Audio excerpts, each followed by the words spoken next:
mais ainda, ele diz para a esposa, tem que confessar que ele não consegue tirar mais a armadura, ela estava colada, né, nele, e ele precisaria então buscar outro tipo de ajuda. E aí começa uma outra parte, né, da história.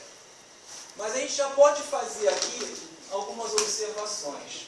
O que vocês acham que isso representa até aqui? O que essa fábula está dizendo? Essa armadura que não...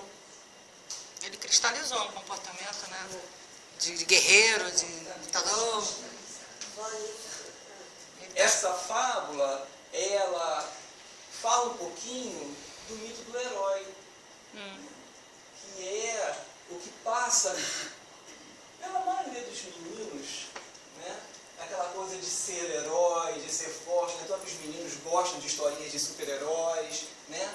Que é o que a gente aprende desde pequeno, né? Desde pequeno a gente aprende que ser homem tem que ser macho, tem que ser forte, tem que ser bravo, né? Tem que ser decidido. É aquele que não pode ter dúvidas, né? Ele tem que sair conquistando, isso em relação às meninas também, né? Depois que cresce mais um pouquinho, tem que ser o conquistador, né? Não pode dizer não para uma menina, né? Então são esses estereótipos que começam a fazer parte da nossa vida desde que a gente é pequenininho, né? Assim como a Júlia falou, né? A gente, quando é inocente, né? Tem alegria, tem isso tudo, mas faz parte do nosso processo educacional aprender papéis, o que pode e o que não pode. Então faz parte da educação dos homens, né, dos meninos, todos esses estereótipos que vão colando na gente, né, e viram armaduras. Né, armaduras que cristalizam, que endurecem, que nos esfriam muitas vezes também. Isso é a queixa de muitas mulheres. Né? Isso no consultório a gente ouve demais. Né? O meu namorado, ele não gosta muito de carinho, ele é meio frio, ele não gosta muito de a gente ficar se falando o tempo todo. Né? Isso é uma coisa comum da gente ouvir. Então, a história do cavaleiro fala disso. Né? Fala desse herói que tem que ser bravo, que a gente tem que aprender de cedo, né, que faz parte do nosso modo de ser. Bom, o que acontece então, depois que o cavaleiro descobre que a armadura está colada, né, ele está sendo pressionado a tirar aquela armadura para poder se relacionar, porque a família dele está dizendo, olha, assim não dá, né, não dá para se relacionar com você assim, né, com essa armadura no meio da gente.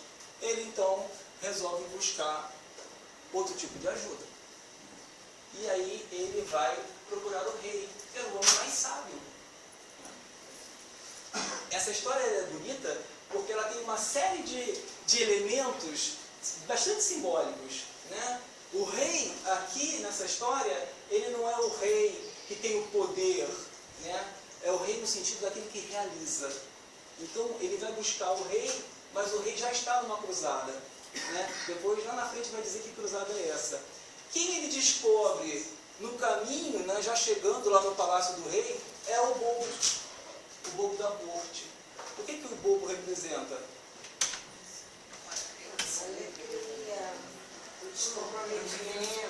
A gente tem uma ideia normalmente do bobo, né, como o idiota, né? A gente, os leigos, né, do entendimento mais profundo, né? O idiota, né, o bobão, né? Então, mas a gente sabe que, na verdade, o bobo, ele tem a coisa da pureza, né? Ele tem uma sabedoria, né, que não passa pela sabedoria que supostamente os espertos têm. Né? Então é o bobo que diz para ele, começa a rir dele, né, quando ele fala que queria se livrar da armadura, e diz para ele, não vai ser fácil. Né? Não vai ser fácil você se livrar dessa armadura. Né? E ri dele, ri. E fala para ele, se você quiser se livrar dessa armadura, você vai ter que trilhar o caminho da verdade. Só que para trilhar o caminho da verdade, você vai ter que ser orientado por um mago, que é o Merlin. Então começam a aparecer outros elementos simbólicos importantes. No caminho da verdade, você vai ter que entrar em contato com coisas que você não está acostumado. Coisas muito mais místicas, que falam de um mundo diferente daquele que você está acostumado, de conquistas, desbravamentos, da força, da espada. É outro mundo que você vai ter que agora conhecer. E esse mundo vem através do caminho da verdade. E o caminho da verdade vão acontecer. Você vai se deparar com situações de risco, situações que você não está acostumado a lidar. E ele então parte em busca do tal caminho da verdade. Encontra o Merlin.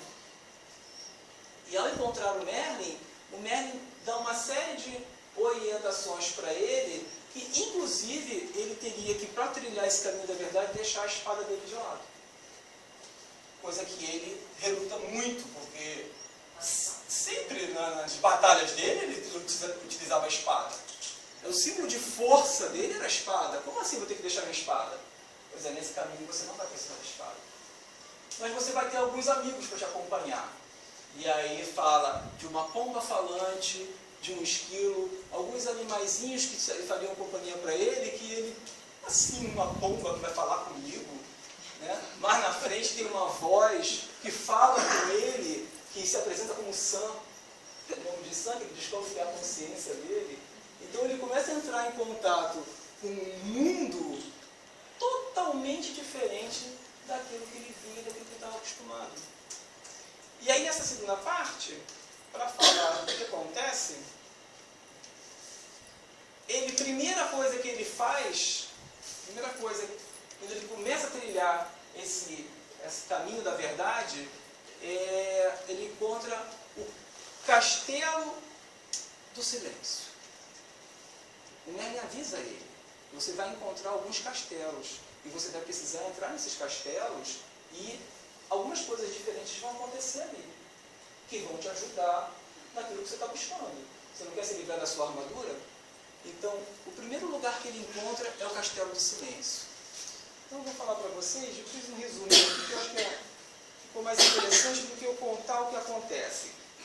No Castelo do Silêncio, um lugar vazio e completamente silencioso, o cavaleiro tem a oportunidade de entrar em contato com algo que desconhecia, já que, na verdade, fugia dela o tempo todo, a própria solidão.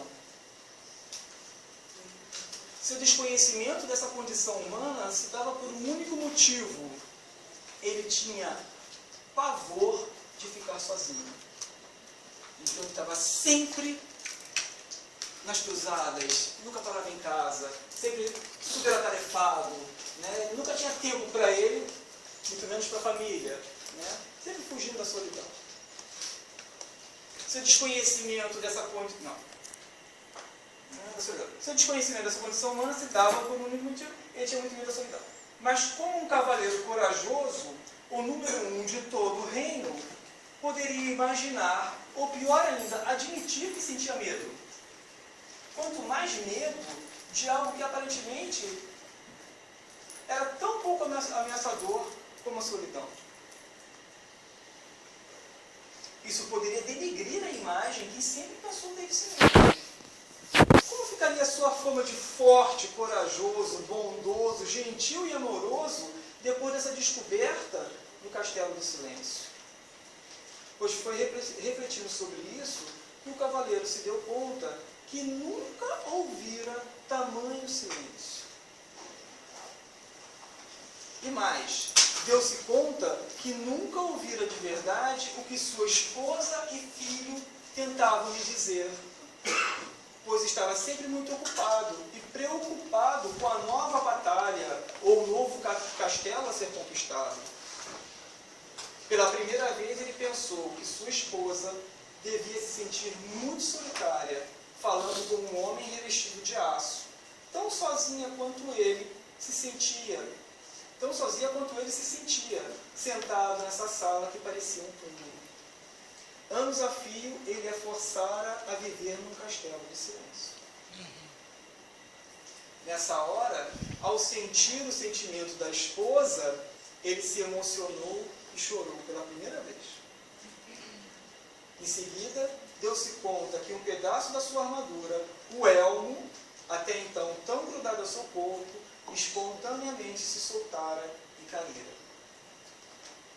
Então, o elmo, ele não é a primeira coisa a que está mais grudada, que nem um ferreiro da corte, o homem mais forte da corte consegue sequer arranhar, né? Não é à toa. Né? O elmo fala das nossas máscaras. Né? É aquilo que esconde o nosso rosto. Então, essa é uma situação que, claro que passa por homens e mulheres, mas como estamos aqui falando dos estereótipos masculinos, né, ele vivia preso a essa imagem de ser bondoso, gentil e amoroso, né, o mais forte, o mais bravo. Então, era necessário primeiro cair o elmo dele para ele continuar na estrada da verdade, no caminho da verdade, e tentando se livrar da...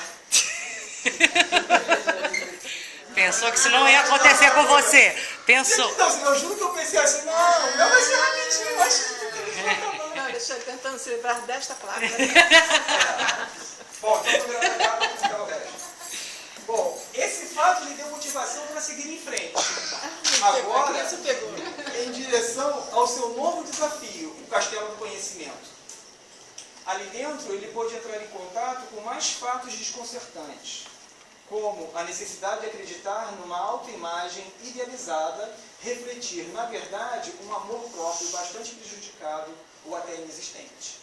Então, aquela imagem que ele precisava ter de forte, gentil e amoroso, de bondoso, né, na verdade só escondia, né, uma autoestima muito debilitada.